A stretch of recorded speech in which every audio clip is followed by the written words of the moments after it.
Bonjour, vous êtes sur adnews.info et c'est parti pour votre revue de presse. Au sujet de l'examen des avoirs du maire de Ziguinchor par la CREI, Walfadjri titre, Baldé dépose une copie de 30 pages. Il explique que c'est un Abdoulaye Baldé très serein qui est ressorti hier des locaux de la CREI où il a tenté de justifier un patrimoine estimé par le parquet spécial à 5 milliards de francs CFA. Là se révèle l'écart abyssal entre les chiffres de Abdoulaye Baldé et ceux du procureur spécial Alioune Ndao. L'impression qui se dégage au vu des chiffres avancés par les deux parties, c'est que le procureur spécial Alioune Ndao et le maire de Ziguinchor Abdoulaye Baldé n'ont pas le même dossier, signale l'AS. Il ajoute sur 1000 pages de documents et d'annexes, Abdoulaye Baldé a fourni des réponses. Cependant, il n'a pas jugé nécessaire de répondre sur le patrimoine de sa femme ou d'une société qui ne lui appartient pas, selon ses dires. Dans l'Observateur, le mis en cause déclare « Au lieu de me traîner dans la boue,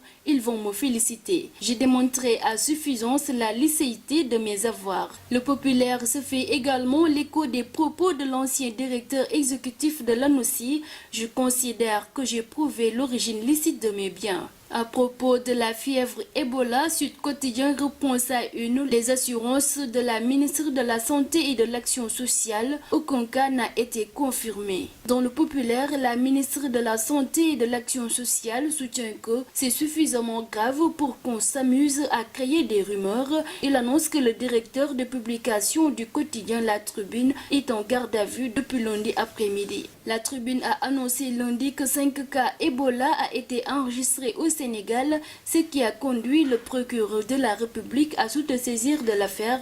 Dans un communiqué, le ministre de la Justice a dénoncé la fausse information publiée par la Tribune et a annoncé des poursuites judiciaires contre ce journal. En politique, dans un entretien au journal Enquête, le président du groupe Benno Bokk Yakaar à l'Assemblée nationale, Moustapha Diakhaté, déclare que Macky Sall subit des pressions. Laissé à lui-même, le président risque d'abdiquer comme le président Diouf. Deux mandats de 5 ans sont largement suffisants. Dans le quotidien, Serigne Fallou Dieng, président du Cercle des intellectuels soufis du Sénégal, soutient que l'inspection générale de l'État doit aller à Touba. Touba n'a pas un statut spécial, mais jouit d'un particularisme religieux. Les religieux doivent pas s'ériger en cartel. Dans le même journal, M.